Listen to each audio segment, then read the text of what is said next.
welcome to another episode of the Community Broadband Bits podcast. I'm Christopher Mitchell at the Institute for Local Self-Reliance. I'm in St. Paul, Minnesota.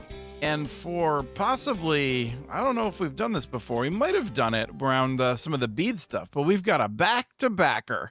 We got Sascha Meinrath back again from the illustrious, I don't know if illustrious is a word that's relevant here, but Penn State University, where the land grant university that served my community when I was growing up, so I have a lot of affinity for it, but he's the Palmer Chair in Telecommunications there. Welcome back, Sascha. Pleasure to be here. Of course, I'm coming to you from Canada today, so just switching it up. Yeah, I'm looking for that accent, so you're gonna have to work on that. You're also the founder of XLab, and we're gonna be talking about some cool research that you've done. I don't know which hat you were wearing when you did it. Maybe we can touch on that, but we're gonna talk about that in order to have a more full conversation about it, because I thought that people would get bored of just hearing you and me continue on after our fun session 2 weeks ago. We got Sean Gonsalves, who is Associate Director for Communications at the Community Broadband Networks at the Institute for Local Self-Reliance. Hey, Sean, welcome back. All right. Thank you. And then I cajoled Rye into coming out of the Fortress of Solitude there in Mankato to join us as a live guest rather than producer. Thank you, Rye. How's it going? It's going well. Good to be here, Chris. Good to see you all. And you are the Associate Director of Research here at the Institute for Local Self-Reliance and the Community Broadband Networks program. Cool. So, Sascha, you've released some cool research that you've been working on for a while with others. I know, I'm sure you can credit them, regarding Starlink. So today we're going to be talking about Starlink with some empirical results and just filling in some gaps of things in terms of what we're seeing as it is expanding rapidly. And I think we should be able to cover this from different perspectives, not just sort of like one of horrified, a horrified reaction to the idea that this should be our sole way of connecting rural America that some people seem to support. So, Sascha, what did you release?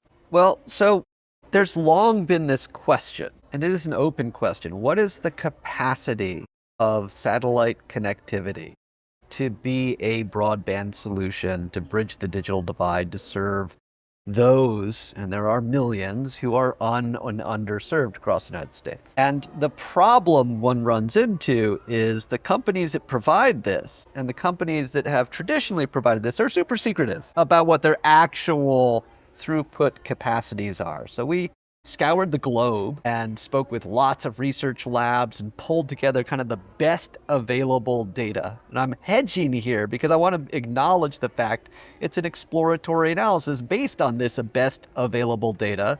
And if Starlink would just release some better technical specifications, we might narrow in on what the actual capacities are. But the take-home message is that we were shocked by the limitations to Starlink capacity.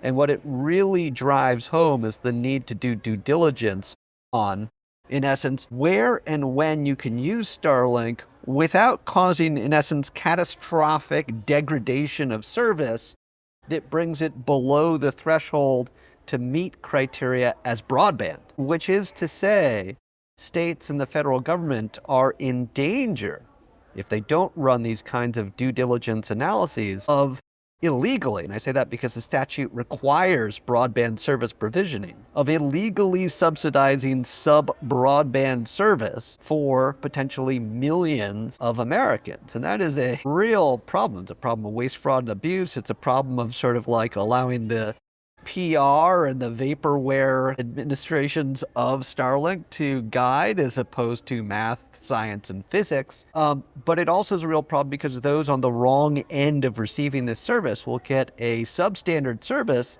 that is simultaneously exorbitantly priced vis-a-vis fiber connectivity. So it's double disadvantage for those that are subjected to an oversaturated Starlink network. Our analysis demonstrates using math why this is a problem, and I'm waiting. Washington Post covered it. We reached out to Starlink to try to get their, we're waiting for some sort of response. Either tell us that we're wrong or acknowledge that we're correct. Thus far, Starlink and NTA have been completely mum on this foundational problem.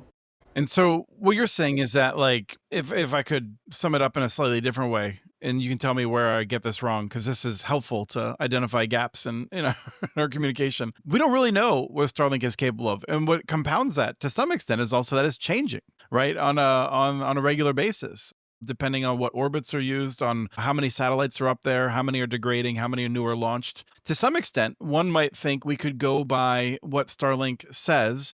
However, and you didn't touch on this, but I think this is a wrinkle. However, most of what we learned about Starlink, I think, comes from Elon Musk, a person who has just said fantastical things without any evidence. He's made predictions for more than a decade in terms of like full self-driving for the Teslas that have just been ludicrous. To the point at which he said it would be fully available on the order of like 8 years ago, I believe, and every year since then. And it's never happened. And so I'm not saying this to say that he's a bad guy, or that or that we can't trust Starlink. But the simple fact is that the company's spokesperson is known to have lied on many occasions. And so I feel like you're trying to say, okay, let's get beyond sound bites and let's get into the tech and figure out what actually will work, because we're about to turn tens of thousands, hundreds of thousands, perhaps millions of people onto this. And that's not just across the United States. That might just be in like a region of the United States. Yeah, I generally concur, but we do actually have some parameters, which is to say there are certain physics-based limitations. We know the channelization of these satellites. We know how much spectrum they're using. For example, the uplink and downlink capacity of these satellites. And there's this thing, Shannon's law, like we know the theoretical maximal amount of throughput you can put on there. And so those are the kind of things that then guide our analysis. We're using physics as the foundation. And in that, we get sort of these parameters that say, look, the maximal amount we can fathom is this. And when you start working back from there, you realize like that's not a lot. That because of the way Starlink is architected, and we were able to reverse engineer that from a number of their FCC filings where they are required to disclose certain elements of this. There's just fundamental limits to the architecture of their network. And we explicate those. And we make the model very, very transparent because we want people to bang on it, flip around some of the variables and try different parameters. But it does give us at least this kind of ceiling of how much capacity it can handle. I'm about to bring in Ryan Sean, but before I do that, can you tell us to what extent your use of actual speed tests and such data collection have informed this analysis, as opposed to theoretical limits and things like that? Yeah, so we did a bunch of analyses a number of years ago and continuing to this day, where we've collected millions of speed tests. And so we have a pretty good grounding in reality that pointed to something being wrong. I had one of the first Starlink terminals, dishes, in my backyard, in my region, because we wanted to actually test what was happening there. And there's a number of phenomena there, from latency spikes to just degradation of service as more and more people in a region get on, that we documented. And we also have things like Ookla, which has released publicly this massive data set that's showing that 17%, that's 17% of Americans, are actually getting broadband via Starlink. That's not a good, like if 80% of folks are not getting broadband, that's not a good starting point for this. This is before you start saturating the network with a whole bunch of new users. So it's only going to get worse from here. So the speed test results and the physics align. They triangulate on a phenomenon, which is that this network is already under strain. It's not able to consistently provide broadband services, and that is going to get worse. Right. And I just wanted to note, one of the things that, I don't know if everyone knows this, but you're a pretty technical person, which is helpful because there's people that wade into this and they don't understand the tech. Like, to say that Starlink is not providing broadband is an interesting assertion, because it actually comes into a time question, right? At any given instance, what is Starlink capable of providing based on what do you have in line of sight in terms of satellites, on how much under capacity or under strain are those individual satellites going to a ground station somewhere? There's a bunch of different stuff to come into effect. But what you're saying is that of the individual speed tests that people have been doing on the regular, a strong majority of them, on the 83% of them, if I remember correctly, you said 17%, not getting 100 megabits down and 20 megabits up, which is the current federal definition of broadband. That's correct. And that's before we get into things like latency, which again, the broadband has a third component, it's uplink, downlink, and latency, the time it takes a packet to traverse a network, has Right, to you can also for be. people who are confused by that, this is like if you remember, I always think, I don't know, maybe the people on the listening to this show remember calling across the continents in the 80s or the 90s or even to the 2000s. I remember I was overseas in the year 2000, did a lot of those calls, and, you'd consistently have collisions when you tried to talk because the other person, you weren't sure if they were done talking or not, because from the moment that they started talking to when you hear their voice on the other end of the planet, it could be a significant amount of time, and so that's latency. Go ahead, That's right. Sasha. And if anyone's ever had a phone call or a Zoom call where things have pixelated or frozen, that's usually also latency. So we're experiencing this all the time. Anything beyond around 50 to 100 milliseconds is bad. Anything beyond 100 milliseconds is not considered broadband.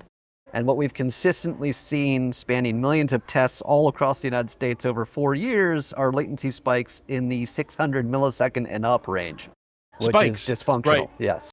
I did just see a separate report, I think. I don't think it was yours, and it suggested that, commonly Starlink, I think on the order of a median, latency was on the order of like 50 to 60 milliseconds, which it noted was much worse than the 20 to 30 that we experience on mobile networks, and I believe on fiber optic networks, we're in the single digits ideally, but, sometimes in the 10 to 20 range. Is that all correct?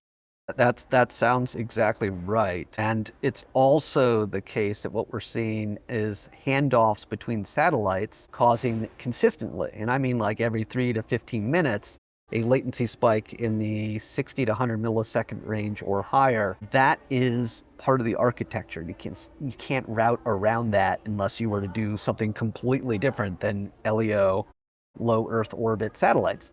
That is a fundamental problem that cannot be fixed as long as you've got satellites whizzing across the sky and having to hand off the connection to other satellites. That is, as far as I can tell, completely externalized by NTIA in terms of the quality of service problem that we're also talking about. So it's speed, yes, and it's latency. And we looked at speed in our analysis, but we also want to just put a little pin in the fact that latency is also an issue on this infrastructure. Now, Rye, I'm curious. I don't know if you remember this. I seem to recall NTIA basically said everything underneath 100 milliseconds of latency is the same. It basically sets a threshold of like you can't be over 100. And I remember being a little bit horrified at the idea that we should treat 8 or 10 milliseconds of latency the same as 99. Yeah, that's my memory too. And to be clear, you might not notice higher latency levels if you're watching Netflix or doing like basic web stuff, although websites will take longer to load. But if you're playing a video game or something like that, you can absolutely feel the difference between 8 and 25. And once you get into the 40, 50, 60 range, life is a little bit different on that side of the computer screen. So when you get to 100, it's a radically different world. So, Rye, what did you want to bring up here as we're grilling Sasha on this report and talking more generally about Starlink?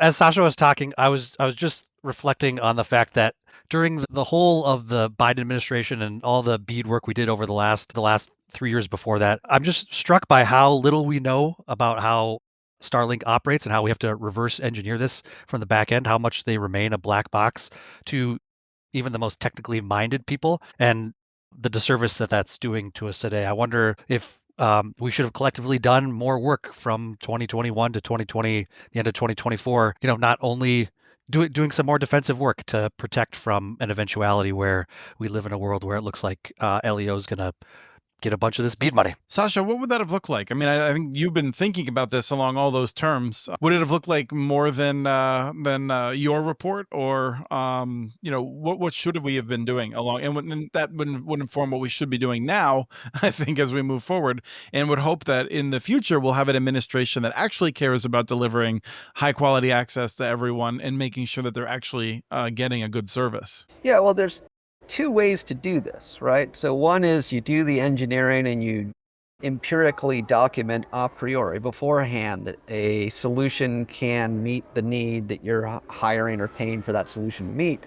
The second would be like substantial and meaningful repercussions, usually in the form of like financial repercussions, if you fail to deliver what you've been paid to deliver. We don't do You know, either of those. So you I'm reminded basically, of James Earl Jones at the end of Sneakers when he says, "We are the United States government. We don't do that sort of thing." he was so young and naive then, yes. No, but in essence, we don't have meaningful accountability, and so all we're left with is an assumption that, oh, this thing is going to deliver. Fiber is pretty tried and true. We can demonstrate via pretty much any manner of analysis that it's got the throughput capacity. Starlink and LEO is not tried and true. In fact, consistently for decades, it has underperformed. So all of the historical analysis is like, this thing doesn't do what people are claiming. And the only claims we have that it is able to do this are in the form of like banter from a serial liar. So like, yes, I think one would be wise to trust but verify these claims, and we don't do that either. Do you have a sense that the Department of Defense has dug into some of this? I mean, they're using this. I would expect that they would have a high standard, and I know that you have different contacts within the government. Yeah, so it's not confidential per se, but the US military did reach out to us after we did our analysis and was like, thank you for doing this. This has raised profound concerns on our end of things. So yes, we know they're looking at it. We know they are also desperate for independent verification on the capabilities of this system. As you can imagine, for them, it's like, it really is a life and death situation if their communications gets funky.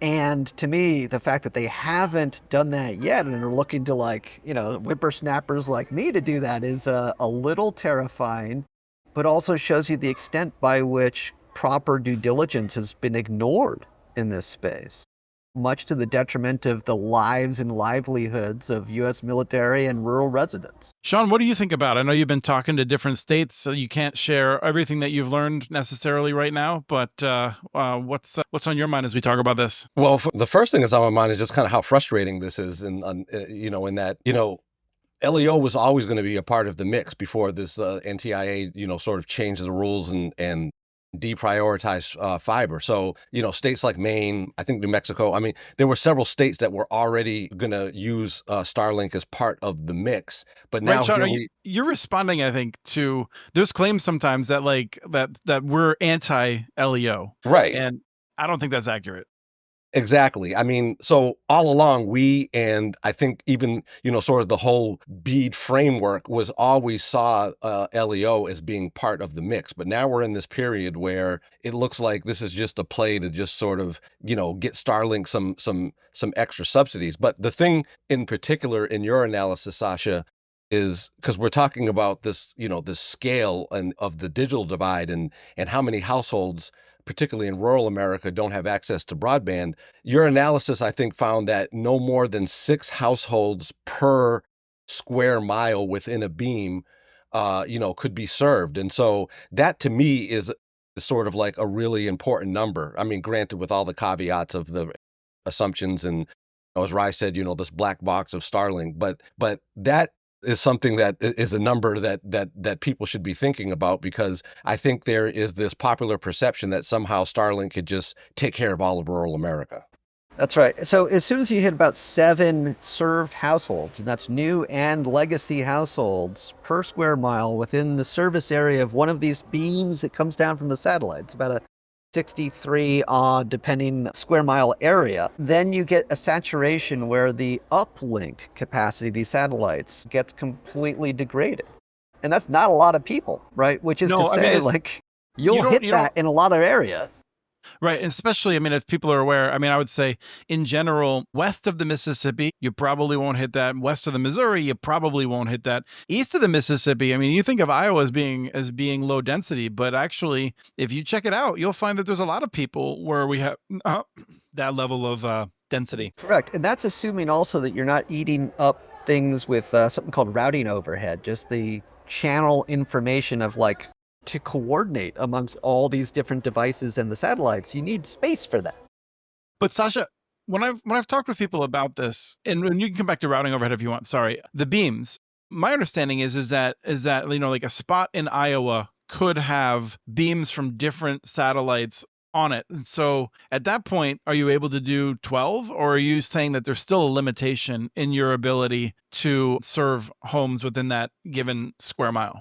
Yeah, so this is where you get into really complex mathematics around self-interference, hidden node problems, and other issues within wireless communications in particular. I happen to have a goodly amount of expertise. My teams over the years have actually built protocols to solve this exact problem. You need a lot of calculus, but the long story short is you don't necessarily have this additive function in terms of your throughput. You add more beams in, you end up with this asymptotic function of overall network capacity in a geographic area. And you might be able to squeeze a little bit more capacity, assuming that you've got nodes that can't see one satellite but can see another, and they're all in the same. But long story short, that then also fails to take into account that those other satellites, especially when you've got a national program that's providing LEO all over the place, they're tasked on their own spaces and don't have time to go and add capacity somewhere else.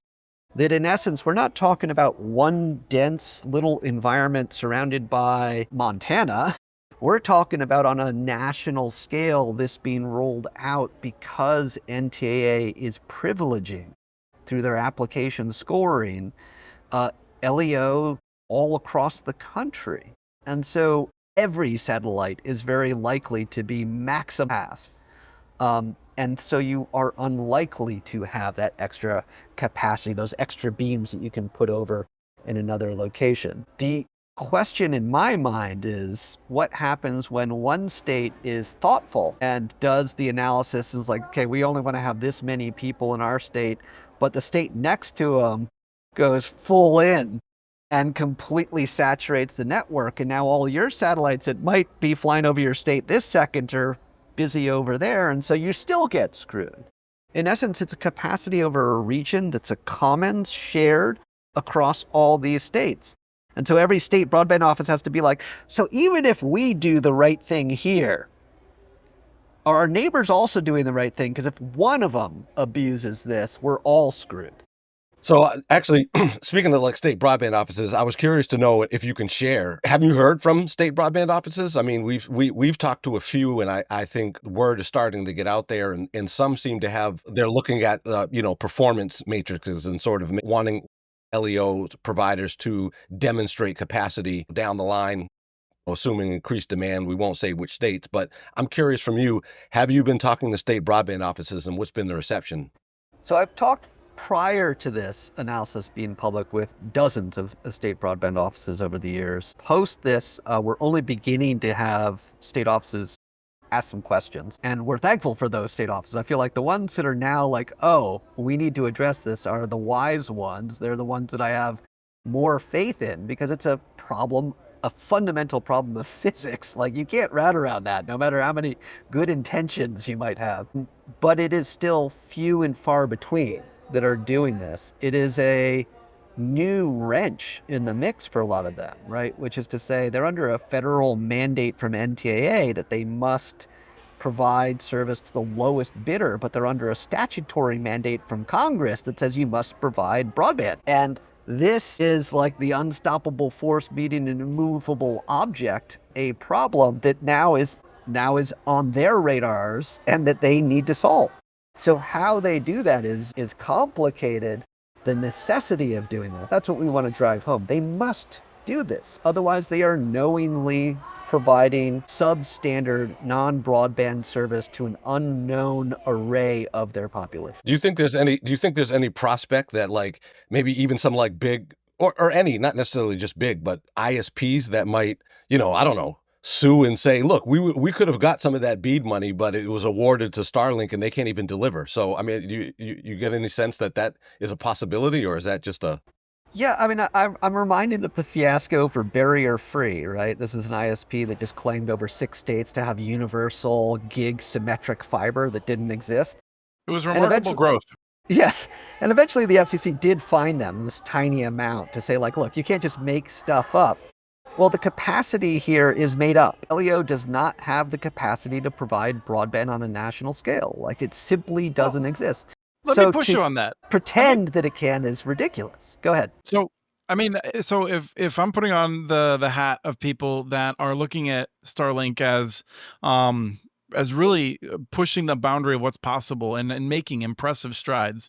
I believe last year they claimed around this time, actually last year, about 1.4 million U.S. customers. Now they're at 2 million. They say that suggests a growth of on the order of 50%. While I believe your speed test would suggest that their quality hasn't really gotten much better, but it hasn't gotten worse as they've grown by 50%. I think that's the most relevant metric. They've also hit 6 million people worldwide, which is a growth of about 30% over the end of year 2024. That's not as relevant to me because if you have a bunch of countries where satellites are basically dormant going over them, turning them on doesn't really stress the system significantly. So I'd focus on the US numbers. They've shown remarkable growth while being able to like continue to deliver a product that people more or less love. That's absolutely right. You know what else shows remarkable growth? Ponzi schemes. So like as long as you keep adding satellites and adding users, you can kind of keeping up with the demand until you can't add any more satellites, but you're still adding users, which is what NTA is about to do. And who gets screwed? That last group that gets added in this case, potentially millions of households. They are at the end of the Madoff chain. They're the ones that get not the broadband service. And I see that as downright inevitable. And again, like, we'll know, right? Like maybe I have egg on my face. I have a pretty good track record of calling things as I see them and not being incorrect. And I think this is going to be a case where the data is going to overwhelmingly show that if we just deploy LEO satellite broadband connectivity, that people are just not going to receive the statutory mandated minimal service that they are guaranteed by law under this program. And the authorities that are complicit in perpetuating that fraud, that's a real problem. And they should be held to account because their goodwill is coming up against physics. And I'll take physics every day. So I like that a lot, Sascha. I mean, you don't have a choice. You're going to take physics whether you like it or not. Go ahead, Ryan. We're all going to take physics whether we like it or not at the end of the day. I wanted to also play devil's advocate here and ask, so Tennessee just released its the most recent results of its benefit of the bargain round. And if you look at they did it by the project areas by counties. And if you look at those counties, you could see that they got a lot of bidders, a wide variety of them, LEO and fiber and some fixed wireless in there and some cable, I think even. But in every single county, the LEO provider is like 6 to 10 times less. The bid is 6 to 10 times less than if there's a wireline provider applying for that county. At the same time, Kuiper is underbidding Starlink, it looks like, in most of the instances that I saw. And so in a world now where Kuiper maybe grabs, half of the BEAD money for LEO and Starlink grabs the other half of the LEO, the bucket of BEAD money that goes to LEO, to what extent do we think that, relieves the congestion on Starlink, which we know, by the way, much, much more about than what Kuiper's doing, to the extent that maybe it doesn't look so bad in 3 or 4 or 5 years' time? Yeah, so I want to touch on two things. One is the reason why satellite can be so cheap is because they've already got the capacity. They're overbuilding themselves, which again is forbidden by law. So you got this weird paradox currently where for the purposes of being eligible, of being a household that can receive broadband funding, you have to not already have service. These households already have service via the satellite. So NTA is doing this duality where they're saying, okay, and like the satellite doesn't serve your home now, but you're going to get satellite service. And the satellite providers are like, well, that cost me like nothing. Like I actually don't have to do anything for that. So they're overbuilding, which again is a stricture that is forbidden by law. And again, it's a paradox of this entire thing. The prior NTA sidestepped this by simply saying satellite doesn't count as broadband. So we don't have to worry about the eligibility. The current NTA is saying satellite does count as broadband, but it doesn't count as broadband in terms of servicing a place already, and therefore you can overbuild yourself with this broadband service. That is super awkward to begin with. Second, you have, and Tennessee is a great example of this map. So you have this heterogeneity, this skewing of where the proposals are. So you got like 25% of the state that's got no proposals. You've got 25% of the state that's got like only LEO satellite provider proposals. And then you've got this small group that's got like a whole bunch of providers that are all in the mix together. Probably places where fiber networks are expanding their existing footprint. Here's the problem. You're not going to bridge the digital divide. If you look at this map, you're like, well, Tennessee is still screwed. This didn't solve their fundamental problem to begin with in terms of having a universal broadband solution. But in all the areas, pretty much, and I haven't checked every single county, so maybe this is not correct, but I believe in just about all the areas, LEO is way cheaper than any other. So like I saw 2 counties where a fiber provider was underbidding LEO, and it was the municipal network in that area, and I assume it's because they're right next line door, and we're extension. talking. Yep. Yeah. That's But right. overwhelmingly, you saw the same thing, which is that LEO's coming in way under budget. Way under. That's- 10x less. Yeah, and we're assuming that they're serving all the BSLs in those, all the eligible households in those areas. So like if it is at apples to apples comparison, that means that the state will have to do, unless they step in and say, hey, our analysis show that you can't provide broadband connectivity to all these eligible households because of the density problem that we have documented using math and equations. And like, if we have it wrong, again, we're happy to correct it. But like math is math. So if it's not wrong, then this is a fundamental problem. Right. Now, for me and for our listeners who may not know, I mean, so BEAD grants obviously are to pay for building infrastructure. If LEO gets a BEAD grant, what exactly are they getting the money to do? You know, that is a more complicated question than one might think, because they're obviously not launching a whole bunch of new satellites. But they are. I mean, that's the goal, right? I mean, so... But this isn't paying for that. Right. Well, they're saying it's reserving capacity, and that's right. Money being fungible. I feel like it probably is. I mean, basically, if I think the answer to Sean's question, from the point of view of people that are bending over backwards to try to figure out how to make this work within the existing law, is that money will go to increasing capacity, and that there will be some kind of SLA that I think you've referenced as well, Sascha, in terms of requiring them to provide a level of service that meets the law's definition. Yeah, I mean, I've read the appendix that's tied to the notice, and can't make heads or tail as to what these tax dollars are paying for. Like reserving capacity on a pre-existing network, like I don't know what that is. Like if I have a fiber network, am I just like, oh, this strand I'm going to reserve for like... The generous reading of it is going from 8,000 to 12,000 or 16,000 satellites so that they can provide a higher level of capacity. I mean, this gets into the question that I wanted to come back to, Sascha, which is that, you called it a Ponzi scheme, and I'm not going to argue with that, but I will say that, like, if you could get in kind of early, and like, I don't know if we're at the end, that he wants to go to like 40,000 satellites or something like that. So, maybe this will work out. Now, I want to ask some questions about that, but I want to first get your reaction to the idea that, yeah, I mean, like, it's a relatively small constellation relative to what he plans. Will that not solve much of the issue? So you're telling me that the BEAD grant money will pay for rocket fuel? Money being fungible, I would expect that, yes, it would. I mean, right now, I think Elon Musk is good at raising money. That's the primary thing that he's good at doing, right? And he raised like $10 billion for SpaceX. And then he raised more money from investors for Starlink. And so that money's been paying for the rocket fuel. Presumably, as they run out of that money, which my understanding is they are, they're closer to the end of that money than they are at the beginning, then they would be using these funds, I would imagine, to be paying for their costs to deploy satellites and that sort of a thing. Sascha, I don't know if you have a different sense of that. Yeah, again, like I've read through it, they are nebulous as to what you're actually buying with tax dollars when you're paying it into that pot. So it's not clear to me what we are purchasing. It's certainly not clear to me that we're purchasing like new build, right? I think we have to be. I mean, to some extent, we know don't have to we know be. that over the next several years, several of the satellites that are up there are going to be turning into little fireballs, and they will need to be replaced. And so presumably some of the money's going to that. I mean, Starlink is bringing in, I believe the revenues are in the billions of dollars now, which, as we understand it, is not yet self-sufficient, although we don't have any sense of the costs. As you said before, like everything is speculation when it comes to this, of what the real costs are. Except again, there's this statutory mandate. You have to buy infrastructure that's being built out to the homes of the BSLs, of the underserved households across the country that the money is for. That breaks down completely in this satellite giveaway. And it's not clear to me that you would actually be purchasing a satellite launch or anything. Like this reserved capacity is this nebulous thing to say like capacity on our pre-existing infrastructure. We're not actually building new infrastructure. It's our pre-existing infrastructure. I'm like, so you're overbuilding yourself.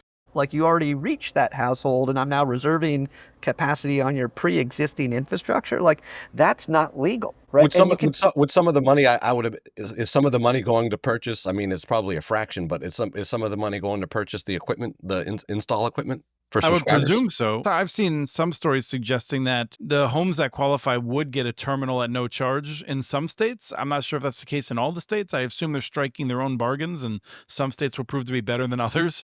Sasha?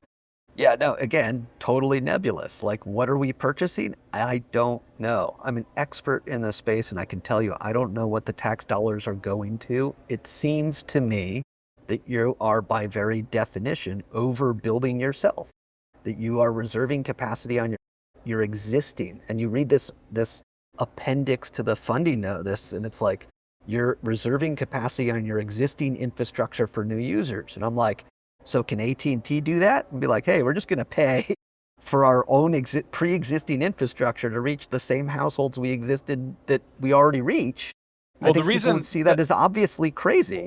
right, no, deeply corrupt. Now, we've gone to great lengths Not just corrupt, to try to illegal. avoid You doing can't that. overbuild with this funding. It's a statutory requirement that you don't do that. And so Which is how funny they because are, it's the people that pushed for that are the ones that want this that's solution. right. Now, Oh yeah. to I some mean, extent, hoisted this by their own petard. Yes. this situation in Tennessee brings further question to a lot of this because how do you read the satellite companies not bidding on a substantial number of BSLs where they would have been the only option? Is that a tacit admission that either they're leaving money on the table, which you wonder why they would do that, or there's a tacit admission that there's a ton of homes that they just cannot serve? Yeah, I'd love to get sort of tree coverage and topological maps of those areas where nobody bid and see if there's a commonality there. Again, this is wild hypothesizing here, but I suspect it's a combination of either pre-existing density, although I doubt that in these areas because of the poverty levels. I think it's a question of tacit acknowledgement that satellite doesn't work well in these particular regions of the country, i.e., hilly regions and tree-covered regions and etc. Someone should tell West Virginia that. Yeah.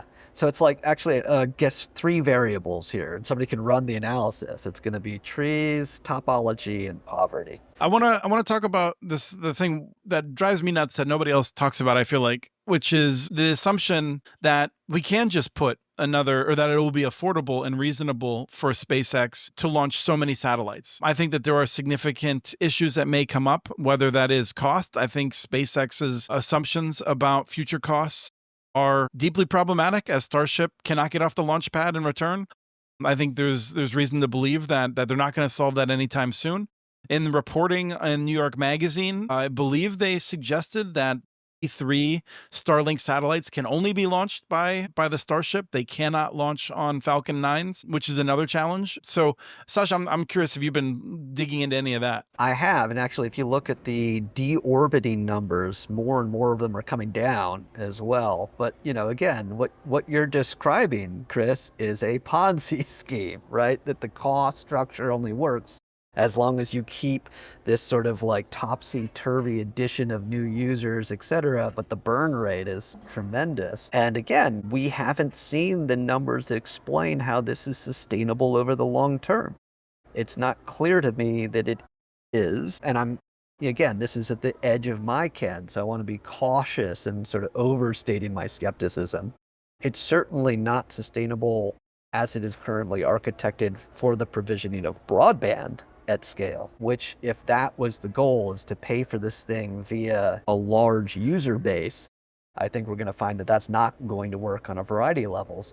Into that mix, I would give you Starshield, which is to say, once you've stopped sucking on the teat of public funding for residential services, there's always the military-industrial complex, and that seems to me the place where, were I a Machiavellian Ponzi schemer, that's where I would look next. There has been writing suggesting that some of the NASA folks that have made significant decisions to steer large contracts to Starlink ended up working at Starlink with generous packages, let us say. I'm not sure how long that continues. I think other space companies may figure out the corruption route as well. So I have deep concerns about the ability to launch all that stuff. But I will say that, like, it doesn't strike me as impossible. And I don't think you're saying it, but I want to make sure that people understand this, because I think you would leave open the possibility that Starlink continuing to draw in revenue around the globe could generate enough funds to be a sustainable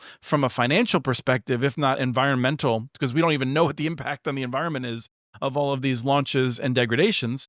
We're just starting to see the science on that, but it may be financially sustainable. We don't know that that is true at all yet. And a lot of people seem to just take it as a given.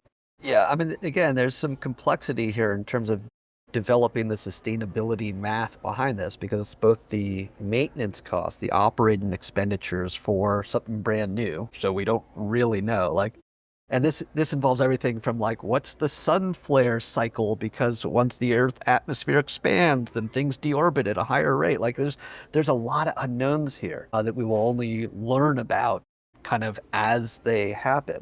But I would certainly agree, and I think it's really important to point out that Starlink can provide really incredible services that maybe should be subsidized, which is to say, like, the function of having an always-on satellite communication system on a global scale that's worth something. But Well, that might... the price to a subscriber, especially in low-income areas, could certainly be subsidized. I mean, service is not cheap. That's correct. I mean, if we had to pay per mile for the actual cost of roads, nobody'd drive anywhere. So, like, there's certain mission critical infrastructure that we understand is a public good and we subsidize as such. We're not even close to that in the telecommunications realm. And I would be very skeptical of doing that, say, on the basis of the corrupt things that are happening in the ways in which that we are funneling public funding to Starlink at this point in time. Right, we're running out of time. What's your last question? It wasn't a question, actually. It was just to underscore that point that Sean just introduced, which is that Starlink service is not inexpensive. It's $120 a month for standard. It's $80 a month or something for the light. And I just wanted to point out that they introduced a low cost option in New York State. So I feel like this is also an ongoing conversation. I just want to throw that in, Rye.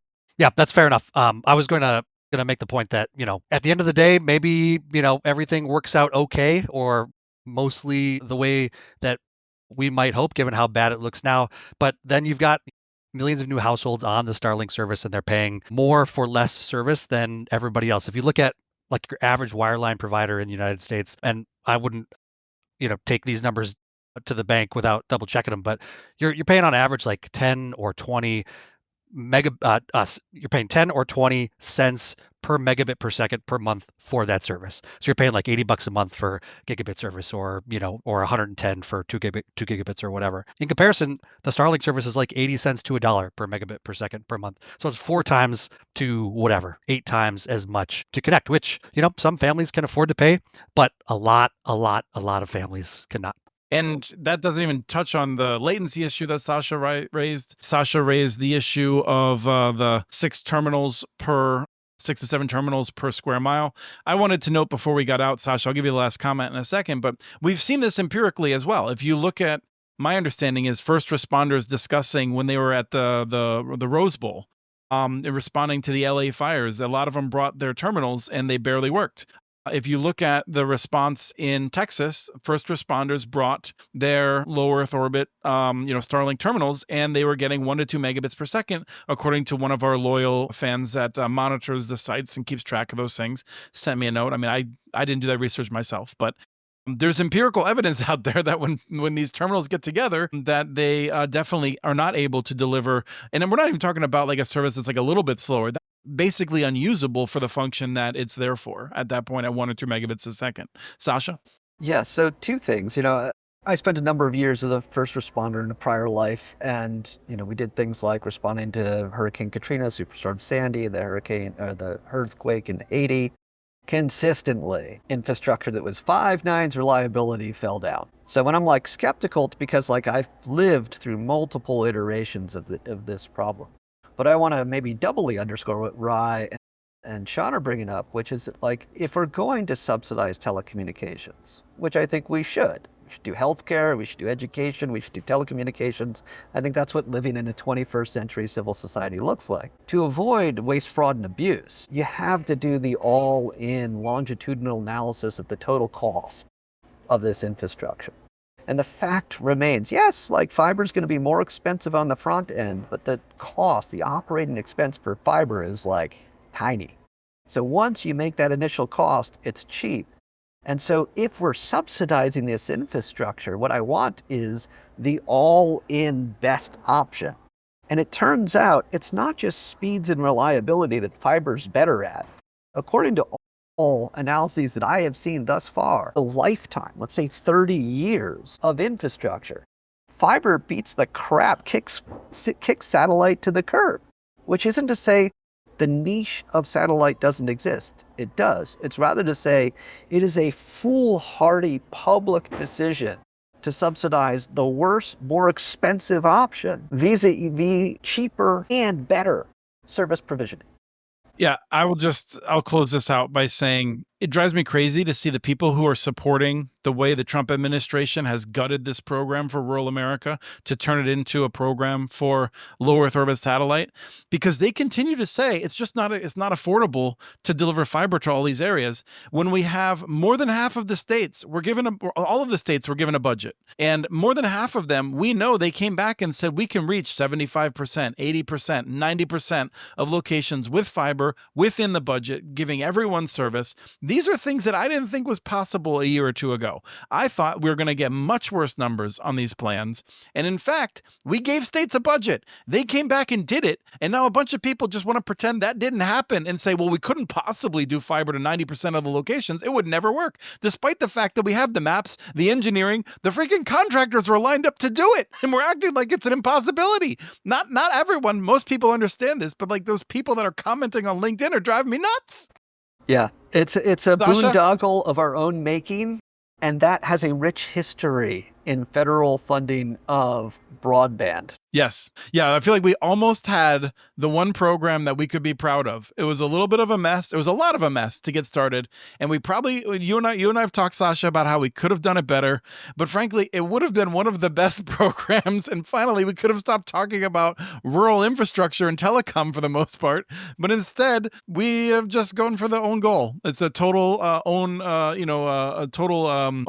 I was trying to think of the tennis term, the unforced error. Sascha, thank you so much. I hope that that the rest of your Canadian vacation is /summer is wonderful. And I don't know, maybe It's we'll great find up an here, excuse but the in 2 weeks to bring it broadband back. sucks. It turns out the lack of competition up here has the same impact on quality of service as it does in the United States. Yeah, no, and I was just talking to someone about the Alberta SuperNet, which is a bit west of where you are, where there was a government program, and that was also riddled with kind of like a sweetheart deal and corruption, and ended up being not nearly the benefit to the public that it was supposed to be. So we are not alone in the United States, at least. Thank you all. Thank you, Rye. Thank you, Sean. Did you want to say something, Sean? Captain's log, star date. And Sascha, thank you one more time.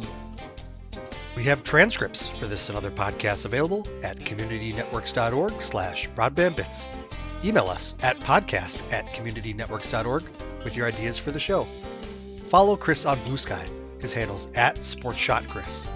Follow Community Network's stories on Blue Sky. The handle's @CommunityNet.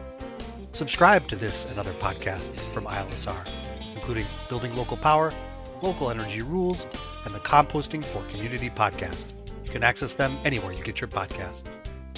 Catch the latest important research from all of our initiatives if you subscribe to our monthly newsletter at ilsr.org. While you're there, please take a moment to donate. Your support in any amount keeps us going. Thank you to Artie Huseby for the song Warm Duck Shuffle, licensed through Creative Commons.